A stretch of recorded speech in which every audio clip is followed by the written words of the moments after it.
एक व्यक्ति संसार से विरक्त हुआ, वैराग्य जागा, दूर पहाड़ी पर चला गया और बहुत तपस्या की।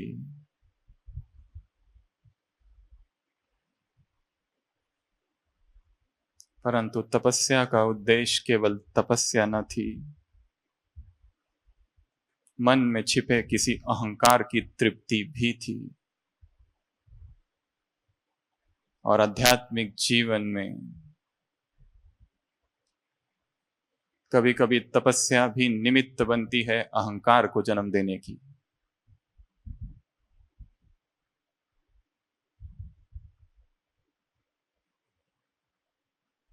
बहुत वर्ष तपस्या की और एक दिन एक फरिश्ता प्रकट हुआ और फरिश्ते ने पूछा, क्या चाहिए तुम्हें? जो मांगो वो दे दूं। उस व्यक्ति ने कहा, मुझे कुछ ऐसा चाहिए जो आज तक किसी को नहीं दिया, मुझे कुछ ऐसा दो जो किसी को न मिला। उस फरिश्ते ने कहा, ऐसा क्या है?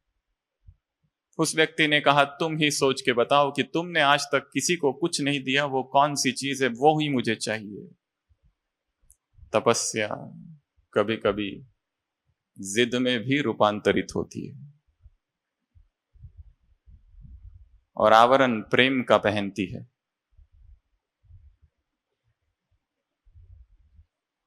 परंतु छिपा होता है मांगना।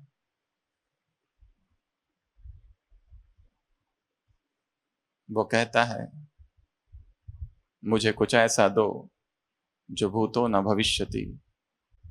वो फरिश्ता कहता है, हाँ, एक वरदान ऐसा है जो मैंने आज तक किसी को नहीं दिया, वो मैं तुमको दे सकता हूं।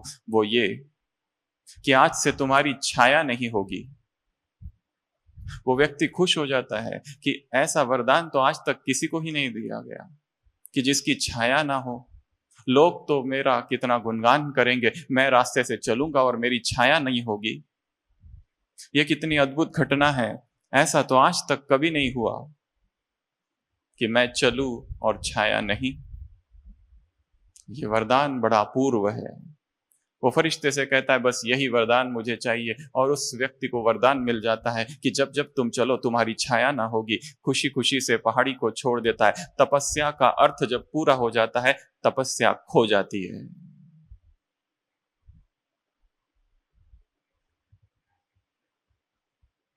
भट्टी में आए, भट्टी की, भट्टी पूरी हुई, शायद वहीं सब कुछ समाप्त हुआ। जो ले जाना था वो सूक्ष्म था, वो अदृश्य था, वो शायद वहीं छूट गया और उसकी पूर्ति कर दी स्थूल प्राप्तियों ने। तपस्या का लक्ष्य अविनाशी था, मिला विनाशी, जो भी खो गया। ऐसा तो नहीं। आए किस लिए थे और जाते समय क्या ले जा रहे हैं? जो पाया इतना सूक्ष्म था, इतना सूक्ष्म था, उसे शब्दों में खो नहीं देना है। शब्दों के वर्णन में अनुभव की सूक्ष्मता नष्ट होती है कभी कभार, और जो जितना अमूल्य है उसे छिपा के रखा जाता है जब तक कि वो परिपक्व ना हो जाए। और ब्राह्मण आत्मा की एक गलती, जरा सा अनुभव और ढेर सारा वर्णन। अव्यक्त महावाक्य वरदान में किसी थे, सेवा की, वर्णन किया, की कमाई नष्ट।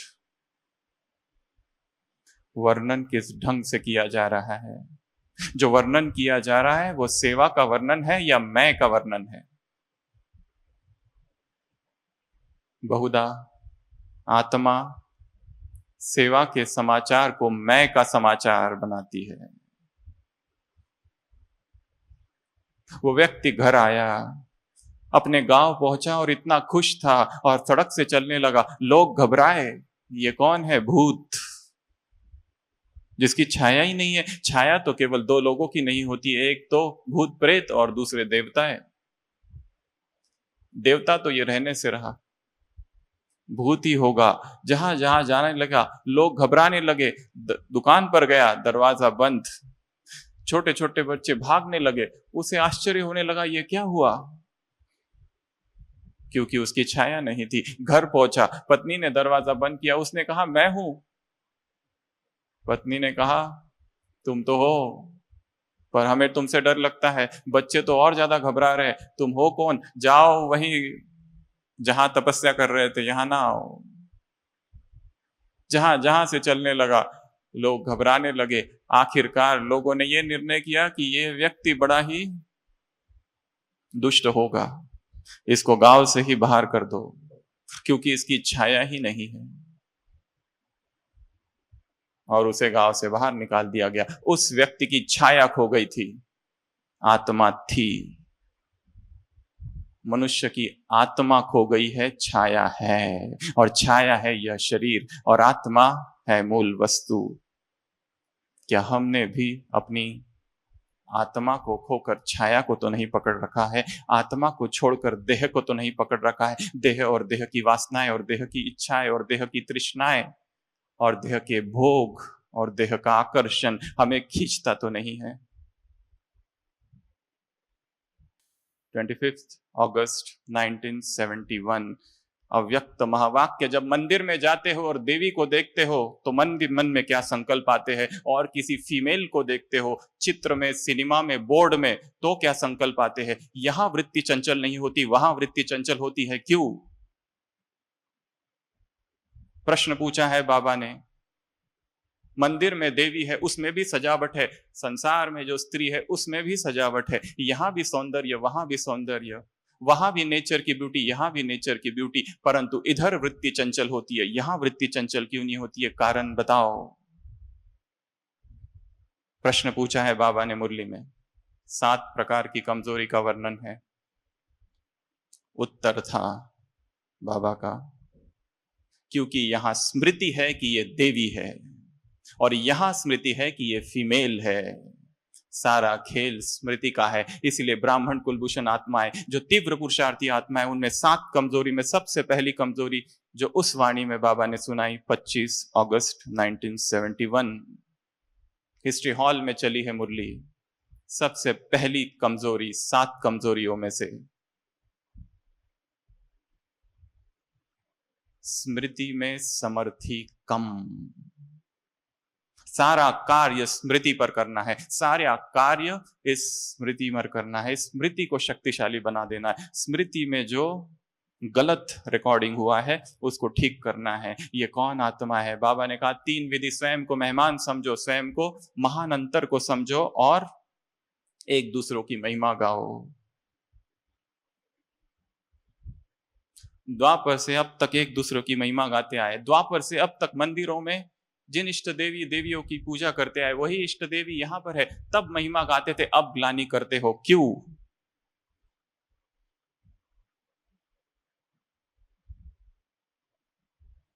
तो पकड़ना है चेतना को। देह छाया है, उसकी केवल छाया खो गई थी। हमने छाया को पकड़ा है और आत्मा खो गई। क्या वास्तव में आत्मा को पकड़ा है, या छाया के पीछे ही पागल है दिन रात? छाया का ही चिंतन है, छाया का ही मनन है। छाया को क्या चाहिए? छाया को जरा सी तकलीफ और तपस्या को दांव पर लगा देती है चेतना। रात में थोड़ा सा बुखार लग रहा है नहीं, लग रहा है। संकल्प करती है आत्मा, कल का अमृत वेला हम नहीं करेंगे। बाबा को भी पता है। क्या बाबा को पता नहीं?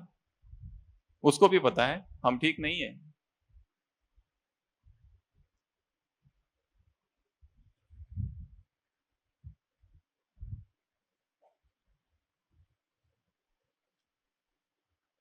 आत्मा पतित बनी है, स्त्री पुरुष दोनों पतित बने हैं। उस दुनिया में स्त्री पुरुष दोनों पावन होंगे। ये पतित दुनिया, ये विशेष दुनिया, ये नरक है, ये दोजक है, ये हेल है। दुख ही दुख है यहाँ पर। क्या कह रहा है भगवान? वैराग दिला रहा है संसार से और शरीर से। किसी को संसार से वैराग है परंतु देह से वैराग नहीं। किसी ने देह को ही पकड़ रखा है, संसार से नाम मात्र वैराग है। वो भी सुख सुविधाएं यहां मिल रही है इसलिए। ये सुख सुविधाएं कम हो जाए तो वापस संसार का रास्ता पकड़ेंगे।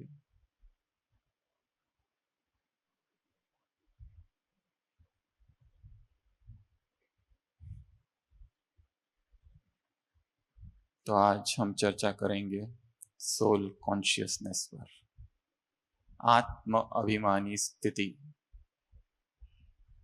आत्म अभिमानी स्थिति की 7 अवस्थाएं हैं,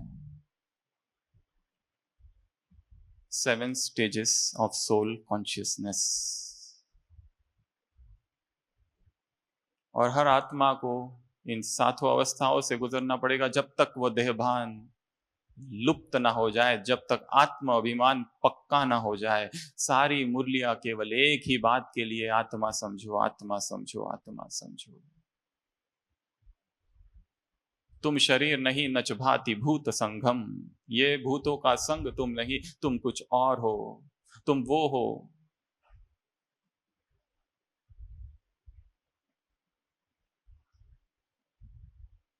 जो शुद्ध चैतन्य है। कैसे पहुंचे उस अवस्था तक? जब नेचुरल और सहज आत्म अभिमान आ जाए।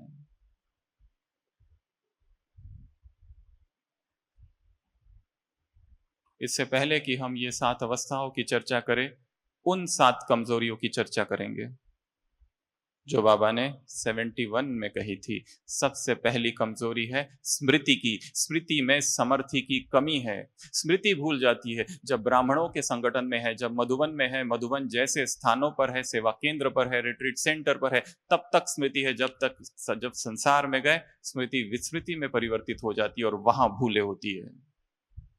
ये खेल स्मृति और विस्मृति का है। जब जब हम स्मृति में हैं तब तक पुण्य है, जब विस्मृति में है तब पाप। पाप और पुण्य की एक ही शब्द में परिभाषा है, पाप अर्थात विस्मृति, पुण्य अर्थात स्मृति। स्मृति अर्थात आत्माभिमानी स्थिति, अर्थात पुण्य अर्थात आत्म अभिमान, पाप अर्थात देह अभिमान। सबसे पहली कमजोरी किनकी सुना रहे बाबा? साधारण आत्माओं की नहीं, संसार की आत्माओं की नहीं। जो भट्टी के लिए आए हैं, जो बड़ी बहनें उस समय आई थी 71 में, हिस्ट्री हॉल में भट्टी चल रही है, तब भगवान पधारे हैं बीचों बीच में और तब कह रहे हैं तुम तीव्र पुरुषार्थी आत्माओं की 7 कमियां हैं। इन कमियों का अमृत वेले चिंतन करो। इन कमियों को यदि मिटाना है तो 7 दिन का कोर्स फिर करो। जो कोर्स तुम दूसरों को कराते हो अब खुद करो। जो कोर्स, जो सप्ताह पवित्रता का सप्ताह, शांति का सप्ताह दूसरों को सुनाते हो अब खुद को सुनाओ। स्मृति को शक्तिशाली बनाना है और स्मृति को शक्तिशाली बनाने की विधि है मुरली का चिंतन। और स्मृति को शक्तिशाली बनाने की विधि है मुरली को याद रखना। और स्मृति को शक्तिशाली बनाने की विधि है 5 विधियां बाबा ने बताई। सबसे पहला, रिवाइज करो। 7 दिन के कोर्स को फिर से रिवाइज करो, फर्स्ट स्टेप। दूसरा, मनन करो, अमृत वेला और मक्खन निकालो। तीसरा, एक दूसरे के साथ शेयर करो। जो चिंतन किया, जो मक्खन निकाला, कोई भी मिले तो उसको पूछना कि बाबा ने आज की मुरली में ये क्या कह दिया, ये कौन सी नई बात थी जो अब तक आज हमने नहीं सुनी थी। इस तरह से शेयरिंग हो मुरली का। एवर रेडी किसको कहा? हर समय अंतिम घड़ी। त्रिकालदर्शी किसको कहा? संगम का टॉप पॉइंट किसको कहा? उस पॉइंट पर बैठ के क्या करना है? साकार मुरली आज सुबह की परफेक्ट तुम तब बनोगे जब बाप समान सागर बनोगे, ज्ञान के और सुख शांति के। परफेक्शन की क्या परिभाषा है? मुरली में ज्ञान का चिंतन होते रहे तब स्मृति शक्तिशाली होगी। तो सबसे पहली कमी है स्मृति की, समर्थी की कमी। दूसरी कमी है दृष्टि में अलौकिकता और रूहानियत। नंबरवार है और यथाशक्ति आई हुई है। ये दृष्टि ही सिविल बनानी है। कुछ दिनों पहले मुरली थी, अच्छे अच्छे सेंटर के अच्छे अच्छे बच्चों की भी क्रिमिनलाइज है। अच्छे अच्छे सेंटर्स के अच्छे अच्छे बच्चों की भी क्रिमिनलाइज है। भाई बहन की भी दाल नहीं गलती।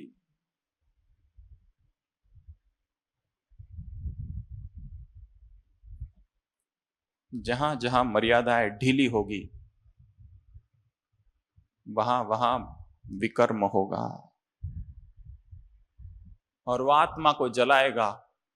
कल की साकार मुरली वरदान पश्चाताप की घड़ियां होगी।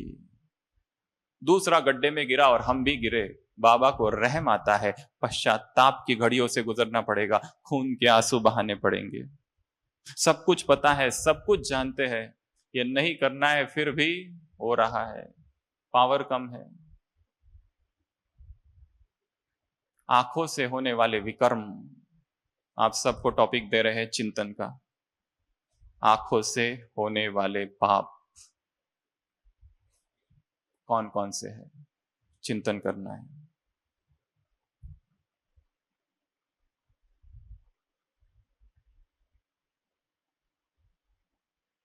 तो दूसरी कमी बताई तीव्र पुरुषार्थी आत्माओं की, आंखों में रूहानियत नहीं है, आंखों में अलौकिकता नहीं है भी तो नंबरवार और है भी तो यथाशक्ति।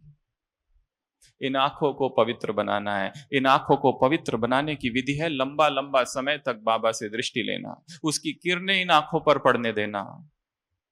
जितनी आंखें पवित्रता के सागर के सामने रहे, जितनी आंखें पवित्रता के सूर्य के सामने रहेगी, उसके अंदर का मल, कलंक, पाप, दोष धुल जाएगा। ये दूसरी कमी। तीसरी कमी है वृत्ति में विल पावर कम होने की वजह से वृत्ति चंचल है, एक रस नहीं। तीसरी बात, ये बाबा सभी आत्माओं को कह रहे हैं जिन्होंने भगवान को जाना है, जिन्होंने भगवान को पहचाना है। बाबा कह रहे तुम्हारी वृत्ति में भी कमी है। ये तीन मुख्य कमियां हैं और तीनों के लिए उदाहरण दिया जो पहले बताया। मूर्ति, मंदिर की मूर्ति, मंदिर में देवी है और संसार में पोस्टर, बोर्ड और सिनेमा में भी चित्र है किसी का, वहां वृत्ति चंचल हो रही है, यहां नहीं होती, क्योंकि यहां स्मृति है, ये देवी है। बड़े से बड़ा पापी भी मंदिर में चला जाए तो उस देवी को देखकर उसके मन में दिव्यता के भाव जागते हैं, क्योंकि मन में समाया है, ये दिव्य है, ये पवित्र है, ये शुद्ध है। हमारे आंतरिक अवस्था भी ऐसी हो कि हमको कोई देखे तो उसके अंदर भी अपवित्र संकल्प न जगे।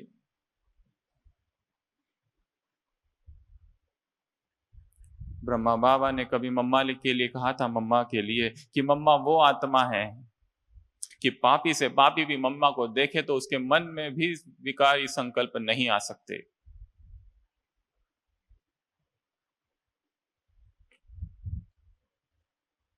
ये तीन कमियां, स्मृति, समर्थि की कमी, दृष्टि, अलौकिकता और रूहानियत की कमी, तीसरा वृत्ति चंचल है, वृत्ति में बल नहीं है। और वृत्ति और दृष्टि का आधार है स्मृति, अर्थात स्मृति सबसे शक्तिशाली होनी चाहिए। जैसे कोई माता है और मधुबन में आई है और सेवा के लिए आई है,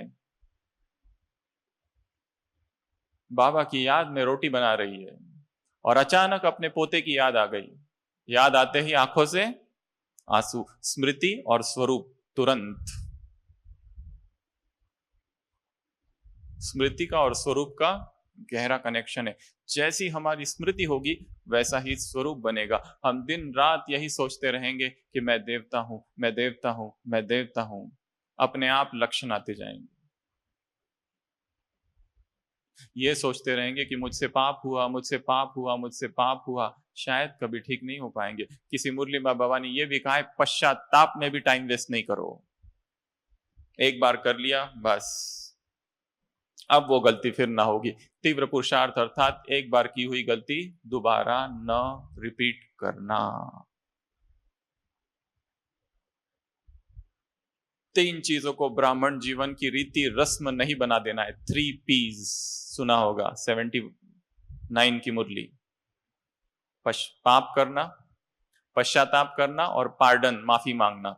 बार बार पाप करना, बार बार पश्चाताप करना और बाबा को खत लिखना, बाबा आई एम सॉरी, बाबा आई एम सॉरी। इन 3 P को ब्राह्मण जीवन की रीति रस्म नहीं बनानी है, बाबा ने कहा है। चौथा, अशरीरीपन की अवस्था के अटेंशन की कमी। ये चौथी कमजोरी है सभी ब्राह्मण आत्माओं में। अशरीरपन का अभ्यास कम है, अशरीरपन की अटेंशन की कमी है। इस कारण से 3 चीजें होती है, देहभान, काम और क्रोध। बीच बीच में अटैक करता है। काम जिसको सोचा था जीत लिया, अचानक फिर प्रकट हो गया। क्रोध जो कभी आया नहीं 10 साल से, अचानक चिड़चिड़ापन आ गया। कहां से आ गया? आया अर्थात दबा था। बुखार आ रहा है मतलब अंदर कोई बीमारी है, ऐसे ही बुखार नहीं आता है। बुखार इंडिकेट कर रहा है अंदर की बीमारी को। अंदर से चिड़चिड़ापन, अंदर से, बाहर से चिड़चिड़ापन, बाहर से क्रोध, आवेश, जोश। अंदर छिपा था क्रोध।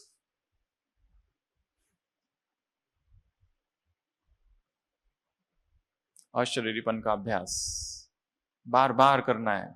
यही एकमात्र अभ्यास है जो काम आएगा अंत समय। मैं शरीर हूं ही नहीं, अभी अभी बैठा हूं और शरीर से उपराम। अभी अभी बोल रहे, बोलते बोलते ही शरीर से परे। अभी अभी सुन रहे और सुनते सुनते ही शरीर से परे। अभी अभी कर्म कर रहे, कर्म करते करते ही शरीर से परे। यही सबसे बड़ा अभ्यास है, इसी में मास्टरी करनी है। यही डिग्री है सबसे बड़ी ब्राह्मण जीवन की। ये चौथी कमी भगवान देख रहा है। वो देख रहा है जो अभूल का सागर है, और वो ही देख सकता है और कोई नहीं। चौथी, 5वीं कमी, संबंध संपर्क में वायुमंडल और वाइब्रेशन का इंप्रेशन। वातावरण के प्रभाव में आता है। वातावरण में भय है तो भयभीत हो गए, वातावरण में दुख की लहर है तो दुखी हो गए, वातावरण में हार की लहर है, हम हार गए, अंदर दुख प्रवेश कर गया। और दुख का सबसे बड़ा दोष यह है, जब व्यक्ति दुखी होता है तो अकेलापन महसूस करता है। और अकेलेपन का सबसे बड़ा दोष यह है कि अकेलेपन विकारों को आकर्षित करता है। नहीं तो एक ब्राह्मण आत्मा जिसने पवित्रता की प्रतिज्ञा ले रखी है, जो कितने सालों से ब्राह्मण परिवार में चल रहा है और अनन्य सेवाएं कर रहा है, अचानक उसका आकर्षण विकारों के प्रति कहां से हो गया? क्योंकि शायद कोई दुख आया, उस दुख ने अकेलेपन को जन्म दिया। And loneliness attracts vices. क्या करेगी चेतना? अकेलापन आ गया है, कोई भी अपना नहीं लगता, सब धोखेबाज, सब ऐसे ही हैं। अकेलापन, दुख की अवस्था, और फिर एक एक विकार अंदर प्रवेश करता है। इसलिए कभी भी दुख को नहीं आने देना, कभी भी अकेलेपन को अंदर नहीं आने देना। तुरंत एक अंग्रेजी ऑथर ने लिखा है, when I forget that God is my supreme companion, only then I feel lonely. मैं जब ये भूल जाता हूं कि वो मेरा साथी है, तब तब मुझे अकेलापन महसूस होता है।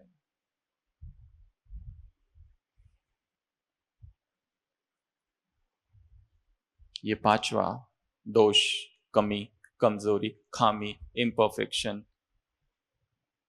फ्लॉ, एलॉय, खाद, जंक, विकार। 6वां, फरिश्तेपन के जो स्थिति है, उस स्थिति की कमी होने की वजह से अच्छी और बुरी फीलिंग आ जाती है और फिर फेल हो जाते हैं। किसी ने कुछ कह दिया, उदास, किसी ने गलत व्यवहार कर दिया, नाराज, 3 दिन तक बात बंद, आंसू, रोना, दुख की अवस्था। बाबा ने कहा फरिश्तेपन का अभ्यास करो। मैं भी फरिश्ता और ये सब भी फरिश्ते। ये शरीर जैसे है ही नहीं, लाइट का शरीर है, कार्ब लाइट का अंतवाहक शरीर में मैं घूम रहा हूं। कुछ दिन पहले वरदान था डायमंड, चलते फिरते क्या अनुभव, शक्तियां निकल रही है डायमंड से। ये 6वां, और 7वीं कमी, याद की यात्रा में संतुष्टता कम। ये 7 कमियां बताई कि याद की यात्रा कर रहे, चार्ट कर रहे, पुरुषार्थ का बढ़ा रहे, परंतु याद हो नहीं रही है, उसको याद कह ही नहीं सकते। उसमें केवल बाबा से हल्की फुल्की लेन देन हो रही है, बाबा ये हुआ वो हुआ ऐसा हुआ। याद अर्थात ज्वाला, याद अर्थात परमधाम की शक्तिशाली स्टेज, वहां तक पहुंच ही नहीं रही है, बस नीचे ही है कई सालों से। या तो एक कदम आगे 10 कदम पीछे, एक कदम आगे 10 कदम पीछे, यही पुरुषार्थ चल रहा है सालों से, और है वहीं खड़े जहां 10 साल पहले थे। तीव्र पुरुषार्थ की परिभाषा इन्वर्टेड कॉमा अव्यक्त मापदादा, जो अवस्था 1 सेकंड पहले थी 1 सेकंड के बाद अवस्था आगे हो, इसे कहा है तीव्र पुरुषार्थ। तीव्र पुरुषार्थ की 3 शक्तिशाली परिभाषाएं बाबा ने दी है। एक तो ये पहली बताई, एक गलती जो की है वो दोबारा न करना। और तीसरी एक परिभाषा है तीव्र पुरुषार्थ की, अव्यक्त मुरली 21 जनवरी 1969। ज्ञान तो समझ लिया है, समय पर ज्ञान याद आ जाना ही तीव्र पुरुषार्थ है। तो इन 7 कमियों का योग में बैठेंगे और चिंतन करेंगे कि मुझ में इनमें से 7 में से कौन सी है।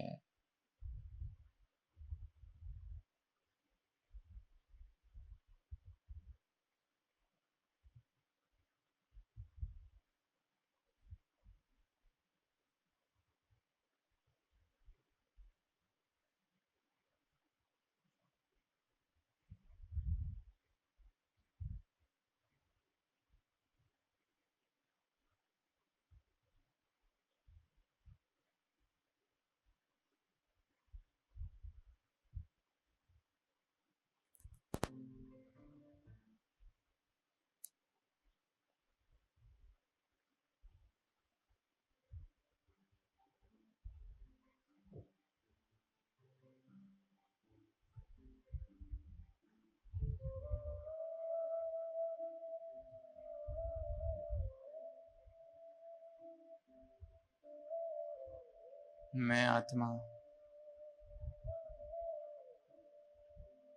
संगम के टॉप पॉइंट पर बैठी अपने ब्राह्मण जीवन को देख रही हूं। आंखों के सामने दिखाई दे रही है मेरी अपनी आंखें। एक विशाल पर्दे पर ये आंखें, कितनी अलौकिकता है और रूहानियत है।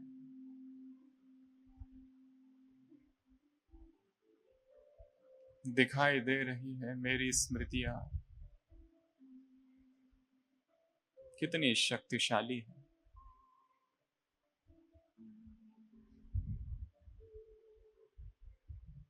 दिखाई दे रही है मेरी वृत्तियों का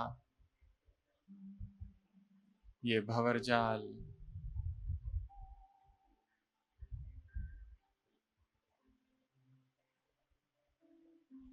देख रहा हूं अपनी दिनचर्या, घर, सेवा केंद्र, ऑफिस, अशरीरी कितने बार बनता हूं।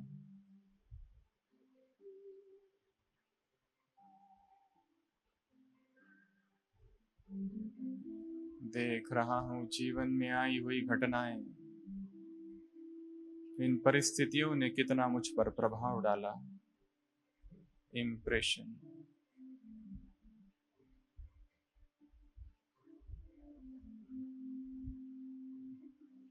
देख रहा हूं विपरीत परिस्थितियों में फरिश्ता स्वरूप स्थिति थी।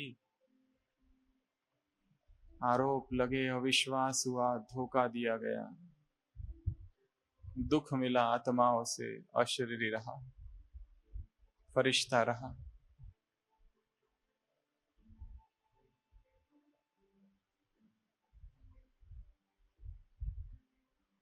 देख रहा हूं याद की यात्रा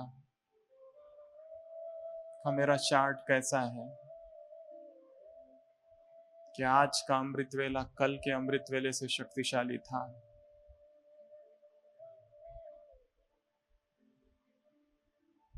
भट्टी अर्थात परिवर्तन,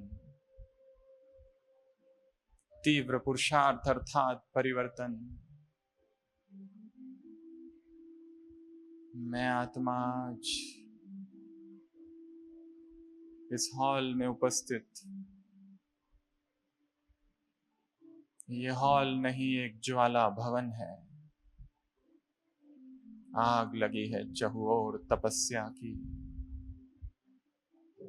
और मैं इस आग में आई हूं, जल रही। एक एक विकार नष्ट हो रहा है, सातों कमजोरियां भस्म हो रही।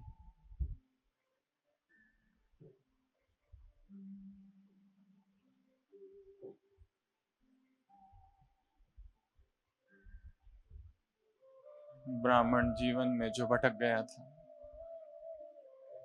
नियति ने अवसर दिया है फिर से अपने तीव्र पुरुषार्थ की यात्रा आरंभ करने का। बाबा तेरा लाख लाख धन्यवाद, जो इस तपस्या कुंड में तूने मुझे पहुंचा दिया।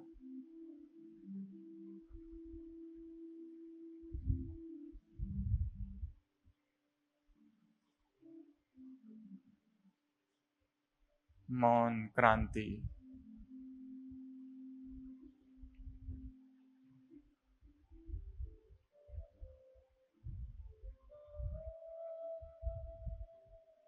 चेतना की गहराई में प्रवेश,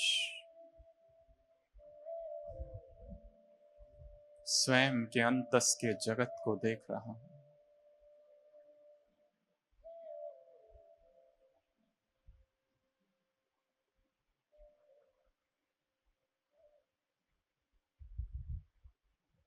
ओम शांति। सोल कॉन्शियसनेस की सबसे पहली अवस्था संकल्प। हर महान कार्य के लिए संकल्प की आवश्यकता है, हर महान कार्य के लिए प्रण की आवश्यकता है, हर महान कार्य के लिए विचार की आवश्यकता है। ये भक्ति मार्ग नहीं अंधश्रद्धा का, जहां जो भी आ रहा है उसे स्वीकार कर लिया जाए। सत्वचन महाराज, यह ज्ञान का प्रखर मार्ग है। यहां प्रज्ञा का आह्वान करना है।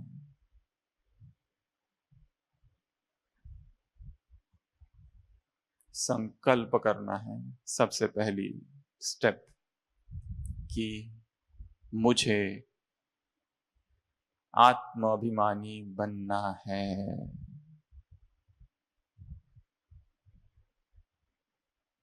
देहभान में देख लिया क्या क्या होता है, देहभान में देख लिया क्या क्या अनुभव हुआ, जीवन नर्क बन गया। और देहभान के वो सूक्ष्म रूप भी देख लिए, कैसी चेतना आंदोलित हो गई, कैसा दुख प्रवेश कर गया। आज से ये संकल्प इसी भट्टी में अभी अभी बैठे बैठे ही संकल्प करना है कि आगे का जीवन जो होगा वो आत्मा के लिए होगा, देह के लिए नहीं। बहुत देह को देख लिया, बहुत देह को स्पर्श कर लिया, बहुत देह का ध्यान रख लिया। आज सुबह की साकार मुरली मिनट बाय मिनट उतराई हुई है, ड्रामा की टिक टिक मिनट बाय मिनट चलती है, रील और ये ह्यूज रोल बन गया है।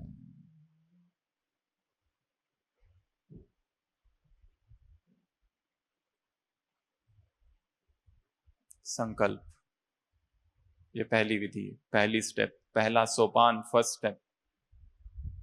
और संकल्प शक्तिशाली होना चाहिए। बीज जितना शक्तिशाली होगा उतना ही पेड़ शक्तिशाली, झाड़ शक्तिशाली होगा। और संकल्प किस स्थान पर किया जा रहा है वो महत्वपूर्ण है। संकल्प किन लोगों के बीच किया जा रहा है वो महत्वपूर्ण है, और संकल्प किसके सामने किया जा रहा है वो भी महत्वपूर्ण है, और संकल्प को कितना देर तक किया जा रहा है वो भी महत्वपूर्ण है, और संकल्प की पालना कितनी कर रहे होने के बाद। वो भी महत्वपूर्ण है। संकल्प कर दिया और छोड़ दिया, बीज फेंक दिया और कुछ भी नहीं किया, कुछ नहीं होगा। संकल्प बीज है। जो विकर्म हमसे हुए जीवन में, उसका भी कोई ना कोई बीज तो था।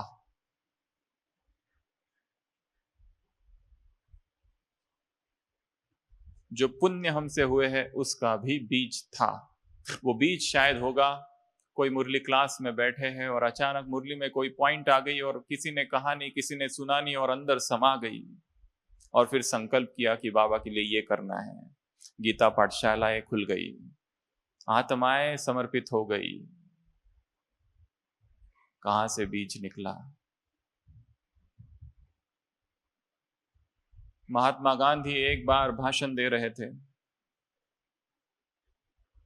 और एक नवयुवक खड़ा हुआ और उसने कहा कि तुम कायर हो, सारी सभा के बीच में तुम बुजदिल हो, तुमको मार दिया जाना चाहिए, चले जाओ इस देश से, तुम भारत के शत्रु हो। महात्मा गांधी ने कुछ भी नहीं कहा, चुप। पब्लिक इंसल्ट हुई है सभी लोगों के सामने, परंतु इस व्यक्ति ने कुछ नहीं कहा। एक तीसरे व्यक्ति ने यह दृश्य देखा जो उसी सभा में बैठा था, खान अब्दुल गफ्फार खान, और वो इतना प्रभावित हुआ कि किसी व्यक्ति का ऐसा अपमान होता है, उसके बाद में कुछ नहीं कहता है व्यक्ति, जरूर इसमें कुछ महानता होगी। और वही खान अब्दुल गफ्फार खान 1930s में उसने एक संस्था की स्थापना की जिसकी मुरलियों में चर्चा आती है, खुदाई खिदमतगार। बाबा कहते तुम हो सच्चे सच्चे खुदाई खिदमत। उसे फ्रंटियर गांधी कहा गया, सरहद गांधी। महात्मा गांधी के जीवन में जो प्रिंसिपल थे सब कुछ उसने अपने अंदर धारण कर लिए, वो पठान था। पर जन्म कैसा हुआ, क्रांति कहां से आई, वो बीज कहां बोया गया अहिंसा और सत्य का, उस सभा में जब वो बैठा था तब। इसके लिए संकल्प बहुत आवश्यक है। संकल्प बीज है।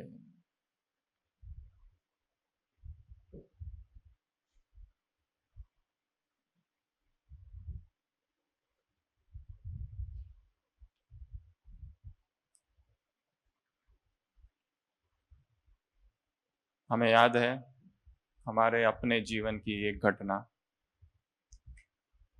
जब हम बहुत छोटे थे, एक बीज बोया गया और वो बीज बाद में अंकुरित हुआ, पल्लवित हुआ।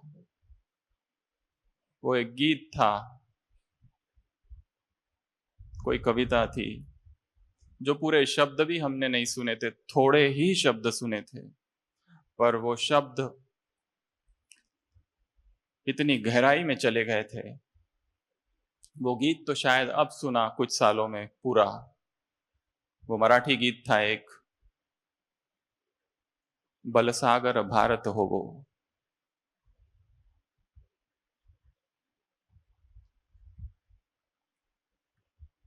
ये भारत बल का सागर बन जाए, हे जीवन ना तरी व्यर्थ मी सिद्ध मरायाला हो। ये जीवन वैसे भी व्यर्थ है, इसके लिए मेरा जीवन संसार और संसार की वासनाओं के लिए नहीं है। सर्वस्व त्यास अर्पीन, अपना सब कुछ स्वाहा कर दूंगा।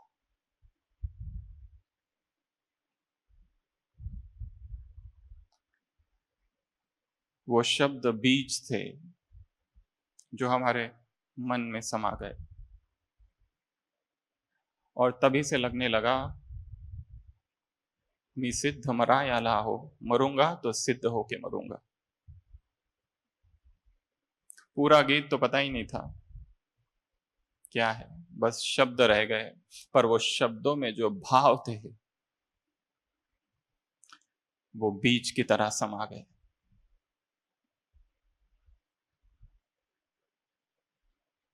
पहली स्टेप संकल्प, सेकेंड स्टेज विजुअलाइजेशन। पहले संकल्प करना है, मुझे आत्म अभिमानी बनना है। सेकेंड स्टेज है आत्म अभिमानी की, उस आत्मा को यहां विजुअलाइज करना है, देखना है मन की आंखों से। आत्मा चमकता हुआ मणि है, आत्मा हीरा है, आत्मा। आप दूसरा होमवर्क आप सबको दे रहे हैं जो अगले 2-3 दिन में करना है। ऐसी 50 बातें लिखनी है आत्मा क्या क्या है। जैसे उदाहरण, शरीर कुटिया है तो आत्मा बैठा हुआ सन्यासी है। इस तरह की दो दो। शरीर घर है तो आत्मा घर में रहने वाला व्यक्ति है, ये दूसरा। तीसरा, सीप और मोती। इस तरह के उदाहरण, इस तरह के एग्जाम्पल जो आपको योग में काम आएंगे। मैं आत्मा कुटिया, भ्रुकुटी की कुटिया के मध्य में बैठा हूं। दो चीजें लिखनी है, आत्मा और शरीर। कॉलम बनाना है सोल बॉडी। सोल क्या है, बॉडी क्या है। 50 बड़ा टारगेट है, चिंतन करना होगा। कोर्स में हम 2-3 बताते हैं, मोटरसाइकिल और गाड़ी और ड्राइवर। विस्तार करना है चिंतन के लिए। विस्तार के लिए चिंतन की आवश्यकता है। एक फिलोसोफर ने लिखा है, मैं जानबूझकर ऐसी बातें बोलता हूं जो कंट्रोवर्शियल हो, ताकि बोलने के बाद लोगों का चिंतन चालू होता है, तब तक आराम से डल बैठे रहते हैं। मैं ऐसा बोलता हूं कि लोग जाग जाते हैं नींद से, सोचने पर मजबूर हो जाते हैं। I give them problems and that stimulates there thinking. I create controversies and that stimulates there thinking. नहीं तो कुछ भी नहीं करते। स्वामी विवेकानंद ने एक जगह लिखा है, वो एक व्यक्ति के पास गया, वो कुछ भी करता नहीं था, खाना पीना और सोना। उसको उन्होंने कहा, तुम चोरी कर सकते हो एटलीस्ट, तमोगुण से पहले रजोगुण में आओ। चोरी रजोगुण, फिर सतो की बात सोचना। इतनी इनर्शिया, इतनी डलनेस में आत्मा खो गई है कि पुरुषार्थ और पुरुषार्थ, ज्ञान में चलना अर्थात अमृत वेला करना, मुरली सुनना, थोड़ी बहुत सेवा करना, ब्रह्मा भोजन बनाना, खाना, शाम का योग करना, रात को याद करना, चार्ट लिखना और सो जाना, बस यही है पुरुषार्थ। ये पुरुषार्थ नहीं है, ये साधारण पुरुषार्थ है। कुछ और करना पड़ेगा। Second step, visualisation. विजुअलाइजेशन अर्थात मन की आंखों से देखना। यहां पर आत्मा अभिमानी बनने के लिए सेकेंड स्टेप है विजुअलाइज। इस संसार में जितने महान कार्य हुए हैं, विजुअलाइजेशन की शक्ति से हुए हैं। लोगों ने पहले देख लिया, हाँ ऐसा है। हमें याद है जब हम मेडिकल कॉलेज में थे, मेडिकल कॉलेज में जो हमारे डीन थे, उनका आखिरी दिन था, लास्ट डे, रिटायर हो रहे थे, head of the department of ophthalmology. और उन्होंने एक बात कही, जीएमसी नागपुर। उन्होंने कहा, मुझे याद है 1960s, 60 का दशक, जब मैं पहली बार इस मेडिकल कॉलेज में आया था, और मुझे डर था, रैगिंग का डर, हर चीज का डर कॉलेज में। और जैसे ही कॉलेज में कदम रखा, मैंने संकल्प किया, एक दिन इसी कॉलेज का डीन बनूंगा। एक अभी डॉक्टर भी नहीं बना, एमबीबीएस फर्स्ट ईयर का, संकल्प उसने किया कि मैं इस कॉलेज का डीन बनूंगा। और उन्होंने कहा कि इस दृश्य को मैंने रोज देखा, इस दृश्य में मैंने कलर भरे। पिक्चराइजेशन, कलराइजेशन, विजुअलाइजेशन, 3 शब्द है। जो देखो उसमें कलर भरना है, क्या बनना है उसको देखना है, उसमें रोज कलर भरने हैं, उसको लाइव बनाना है, और वो हो गया। हमको एक दूसरी भी बात याद आती है जो हमेशा हम कहते हैं। हम जब हॉस्टल में रहते थे, जितने हम लोग स्टूडेंट्स थे, किसी को भी पढ़ाई में इंटरेस्ट नहीं था। एमबीबीएस की पढ़ाई किसी को भी पसंद नहीं थी। सबको बाकी काम ही इतने थे, पढ़ाई कब करेंगे, दूसरे काम बहुत थे, घूमना फिरना वगैरह वगैरह। परंतु जो हॉस्टल में जो कमरे थे, हर एक ने अपना नाम लिख के रखा था, जैसे डॉक्टर अनिल, और नीचे अपनी ढेर सारी डिग्रियां, जो अभी हुई भी नहीं है, अभी एमबीबीएस ही नहीं हुआ, अभी तो फर्स्ट ईयर चालू है। Head of the department ophthalmology, FRCS bracket में अमेरिका, ऐसे 3-4 और हमने देखा अभी उसको कितने साल गुजर गए, जिसने जो लिखा था उस समय, वो आज वो बन गया है। पढ़ाई की या न की, ये क्या था, विजुअलाइजेशन। जो चित्र उन्होंने बना के रखा, मुझे सर्जन बनना है, प्लास्टिक सर्जन बनना है, कुछ भी करके बनना ही बनना है, पढ़ाई जीरो, पर जो विजुअलाइज किया उसमें कलर भरे, कलराइजेशन, पिक्चराइजेशन, हर दिन देखा उसको, और इतना देखा कि जैसे उसके समीप आते गए, इसको कहते हैं लॉ ऑफ अट्रैक्शन, आकर्षण होता है उसका।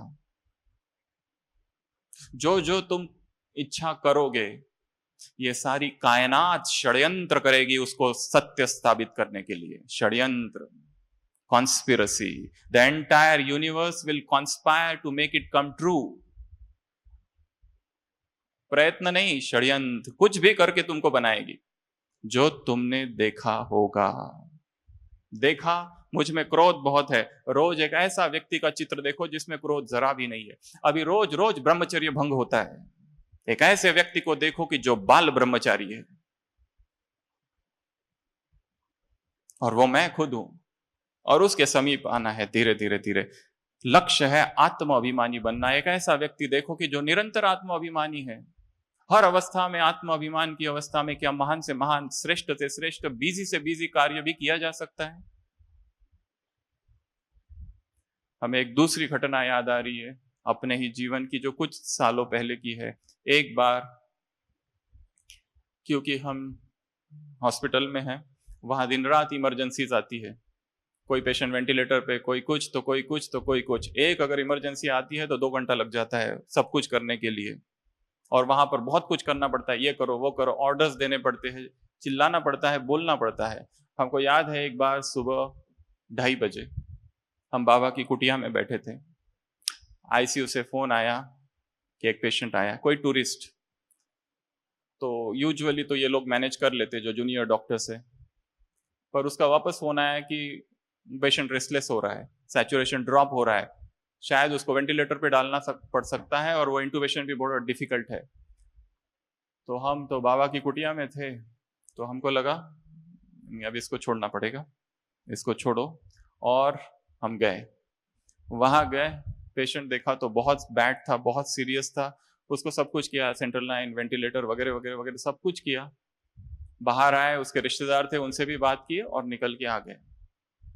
पर ये पहली बार ऐसा हुआ था, कुछ सालों पहले की बात है, कि जब हम कुछ भी बोल नहीं रहे थे, इतनी इमरजेंसी मौन में मैनेज की, आत्म अभिमानी स्थिति में मैनेज की, और वहां से निकल के आ गए और भूल गए अपना योग चालू। जहां से छोड़ा था 4 बज गए, योग चालू।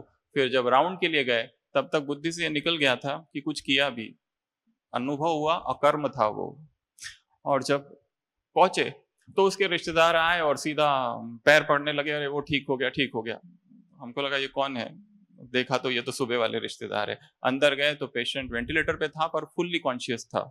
2 दिन वेंटिलेटर पे रहा, बाद में वार्ड गया, फिर डिस्चार्ज हो गया। तो कठिन से कठिन और इमरजेंसी से इमरजेंसी सिचुएशन में भी आत्म अभिमानी स्थिति का अभ्यास किया जा सकता है। ये पहली बार हमको अनुभव हुआ। नहीं तो ऐसा सब कुछ होता है तो आत्मा गई बाजू में और केवल शरीर रह जाता है बस।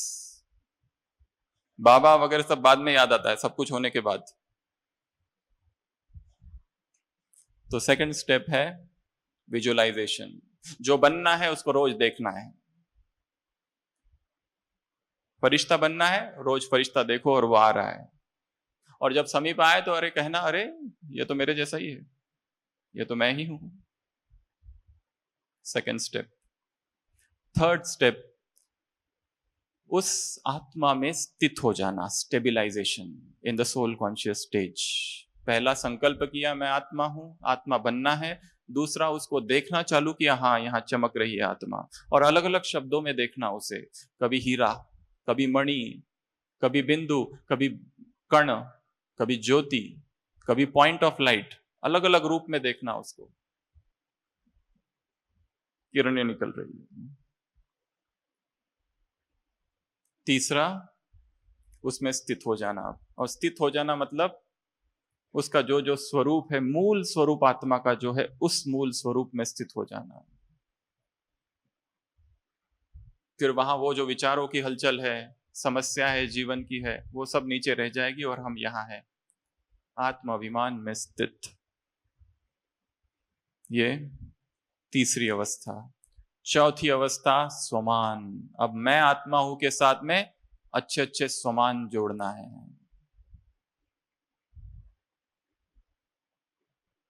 जैसे आज सुबह की मुरली, मैं आत्मा एवर रेडी हूं, अर्थात हर घड़ी अंतिम घड़ी, स्लोगन आज का। मैं आत्मा त्रिकालदर्शी हूं, वरदान आज का। मैं आत्मा परफेक्ट हूं, एक जगह मुरली में आया है। मैं आत्मा बाप समान ज्ञान का सागर हूं। एक सोमान जोड़ देना, अब उस सोमान के साथ आत्मा को जोड़ना और फिर अनुभव करना। यह है सोमान ले लेना एक, मैं महान आत्मा हूं। जैसे ही मैंने कहा महान, छोड़ने देना है। अब महान आत्मा हूं तो मुझ में क्या क्या है। वो जो मुरली जो 71 की थी, 25 अगस्त की, उसमें बाबा ने कहा 3 चीजों का अभ्यास करो। एक, स्वयं को मेहमान समझो। दूसरा, महान अंतर को जानो, बुद्धि और संकल्प और कर्म। और तीसरा, महिमा गाओ। तो हमने एक संकल्प ले लिया, मैं मेहमान हूं। मेहमान हूं अर्थात मेरा अटैचमेंट नहीं है। मेहमान हूं अर्थात मुझे यहां से जाना है। मेहमान हूं अर्थात जो मेहमान आते हैं उसकी क्या क्या विशेषता होती है, कौन बताएगा, या सब बताओ। मेहमान क्या सोचता है, डिटैच होता है। मेहमान इंटरफियर नहीं करता है वहां पे जो गड़बड़ हो रही है। मेहमान को पता है मुझे 4 दिन रहना है, निकल जाना है, मैं क्यों रहूं, क्यों किसी से पंगा लूं, क्यों किसी में इंटरफियर करूं। इंटरफियर नहीं करता। और मेहमान का लक्ष्य होता है जितना दिन हूं अच्छे से रहूं। और मेहमान का लक्ष्य होता है जैसा कमरा मिला जाते समय भी वैसा ही छोड़ के जाऊं। ये प्रैक्टिकल की बात है। नहीं तो कमरा छोड़ के जाते समय कंबल एक तरफ, बेडशीट एक तरफ, बाथरूम में बेसिन में बाल ही बाल लहरा रहे हैं। जैसा कमरा लिया है वैसा ही छोड़ना है, सिलवट भी ना हो उसके ऊपर एक बेडशीट पर। तो मेहमान का लक्ष्य होता है जितना दिन हूं उतना अच्छे से रहूं, किसी से झगड़ा ना हो, प्यार से रहूं, हो सके तो घर मालिक की थोड़ी मदद कर दूं, यह भी लक्ष्य होता है। तो मैं इस संसार में, इस सृष्टि पर मैं मेहमान हूं। I am the guest of this universe. ये सोमान ले लिया। अब इस सोमान का चिंतन करना है। सोमान केवल रटने की बात नहीं है, मैं महान हूं, मैं महान हूं, मैं महान हूं। महान हूं तो क्या, महान कार्य भी करना पड़ेगा। महान हूं तो सहन करना पड़ेगा।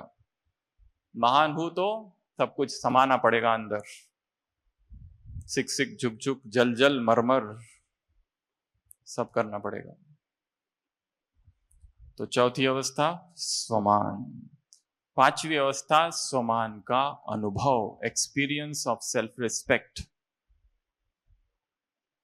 आत्म अभिमानी स्थिति की पांचवी अवस्था, जो स्वमान लिया, अब उसका एकांत में जाकर गहराई से अनुभव करना है। पहले चिंतन किया, अब अनुभव कर रहे। वास्तव में देखना हो कि मैं गेस्ट हूं यहां पर, इस धरातल पर। ये मैंने क्या रिश्ते बना रखे हैं। संसार, लौकिक संसार छूट गया, लौकिक माँ बाप बहन भाई छूट गया। इस ब्राह्मण परिवार में ही अलौकिकता में लौकिकता लाई है। ब्राह्मण परिवार में ही ऐसे संबंध बना के रखे, किसी को भाई बना के रख दिया, किसी को बहन बना के रख दिया, किसी को मां बना के रख दिया, कोई छोटे भाई जैसा लगता है। अटैचमेंट है, टीचर को स्टूडेंट से अटैचमेंट, स्टूडेंट्स को टीचर से अटैचमेंट। हमारी टीचर सबसे अच्छी है, वो चली गई तो वही चाहिए।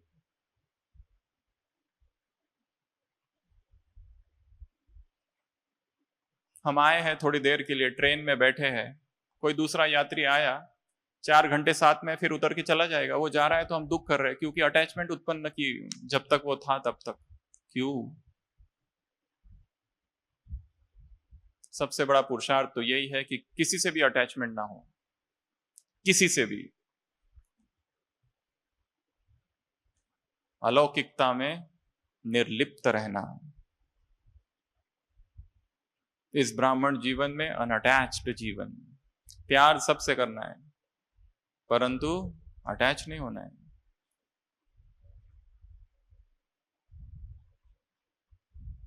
कभी तो बाबा ने कहा था, एक सच्चा प्यार केवल बाप से और बाकी से झूठा। हाथ घुमा देना बस ऊपर ऊपर से, बस। जैसे एक नर्स है हॉस्पिटल की, बच्चों के वार्ड में काम करती है, 50 बच्चे हैं वहां पर, सबकी देखभाल करती है सुबह से लेकर रात तक, पर सारा ध्यान कहाँ होता है? अपने बच्चे की तरफ जो घर पर है। इसका मतलब ये नहीं वो ध्यान नहीं दे रही है पेशेंट्स की तरफ, पेशेंट्स की भी देखभाल कर रही है, पर ध्यान कहाँ है? वहां जहां उसका अपना बच्चा है। इस संसार में रहते हुए भी ध्यान वहां, इस आवाज में रहते हुए ध्यान आवाज से परे, इस भीड़ में रहते हुए ध्यान एकांत।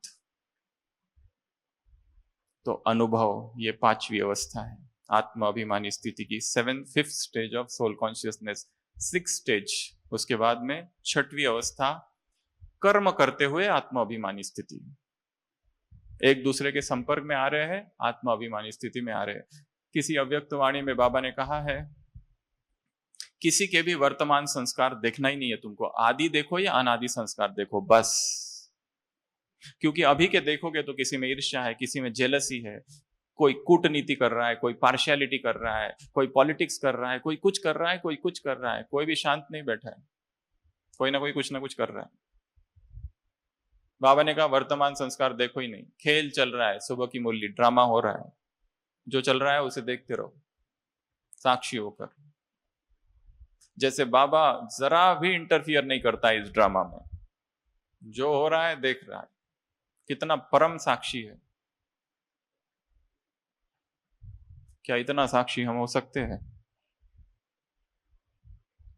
जैसे एक गुरु थे, उन्होंने देखा एक बगुला आया और एक मछली को पकड़ रहा है, बगुला ऊपर से उड़ता हुआ आया, मछली को पकड़ रहा है, और मछली को जब पकड़ रहा है तो वो बगुले को उड़ा देता है, मछली को बचा देता है। उसकी मृत्यु होती है, सीधा नरक जाता है। उसे आश्चर्य होता है, मैंने तो बचाया। फिर उसका शिष्य उसी स्थान पर बैठ के तपस्या कर रहा है, फिर से देखता है एक बगुला आ रहा है और मछली है,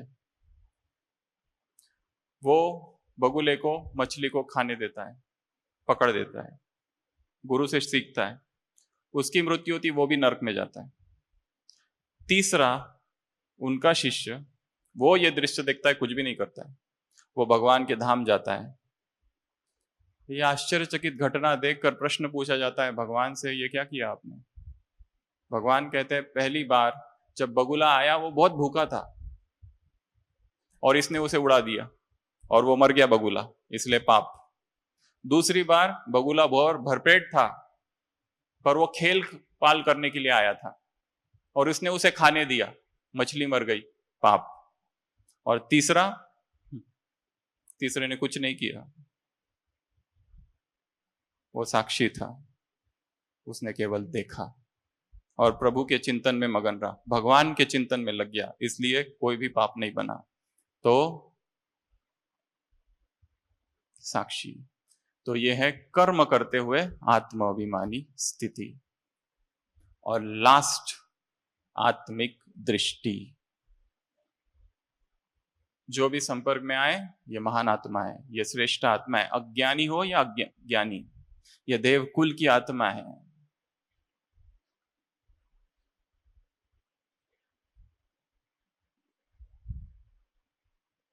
तो ऐसी ये 7 अवस्थाएं हैं। फिर से रिवाइज करेंगे। सबसे पहला बताया संकल्प करना कि मुझे आत्माभिमानी बनना है। दूसरा विजुलाइज, मन की आंखों से देखना, मानस चित्र बनाना, जो बनना है, आत्माभिमानी बनना है तो आत्माभिमान। तीसरा उसमें स्थित हो जाना, उस आत्मा के स्वरूप में स्थित हो जाना। चौथा समान, रोज की मुरली से समान उठाने हैं। मुरली सुनते समय पॉइंट्स बहुत लिख लिए, अभी केवल स्वमान लिखना, ये स्वमान, और फिर सारे दिन भर उसका अभ्यास। अगला उस स्वमान का अनुभव, एकांत में जाओ, मौन में जाओ, किसी स्थान पर बैठकर उसका अनुभव। अगला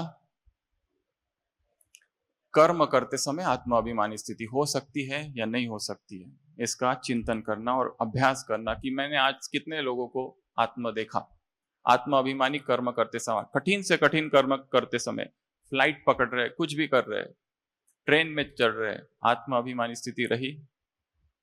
और लास्ट, सोल कॉन्शियस विजन, अर्थात आत्म अभिमानी स्थिति। तो सभी स्थिर होकर बैठेंगे।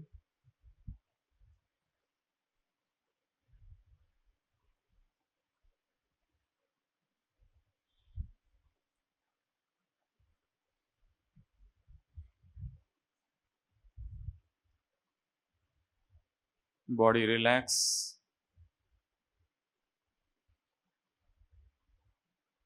मन एकदम शांत।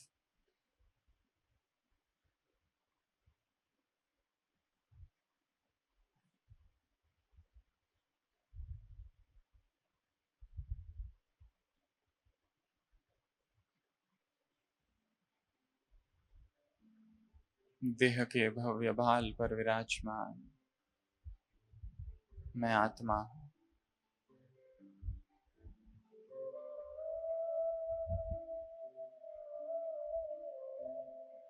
देख रहा हूं स्वयं को,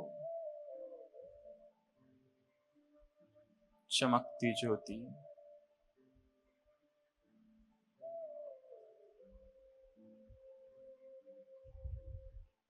चमकता हुआ हीरा।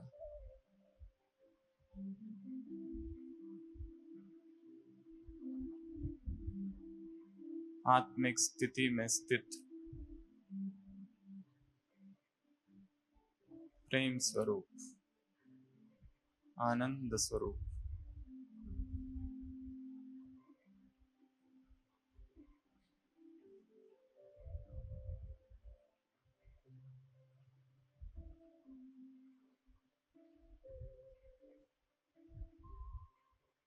मैं कौन सी आत्मा हूं? इस सृष्टि की सबसे महान आत्मा,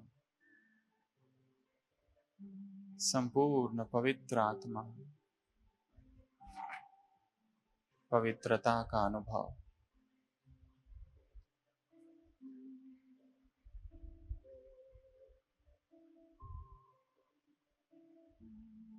देख रहा हूं अपनी दिनचर्या रोज की, बात करना, कोर्स कराना, सेवा करना,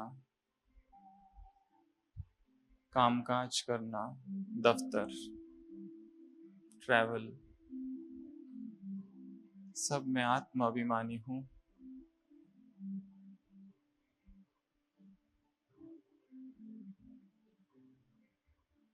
सुबह से लेकर रात तक कितनी आत्माओं के संपर्क में आता हूं। क्या आत्म अभिमानी दृष्टि है?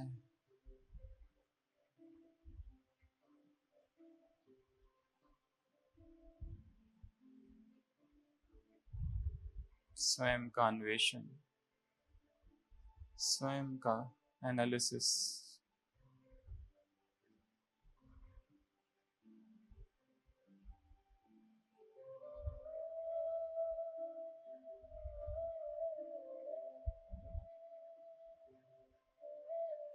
और संकल्प करता हूं आज से ये जीवन छाया के पीछे नहीं, परंतु मूल वस्तु जो है आत्मा, और जो उसका पिता है, बस इन्हीं के लिए है।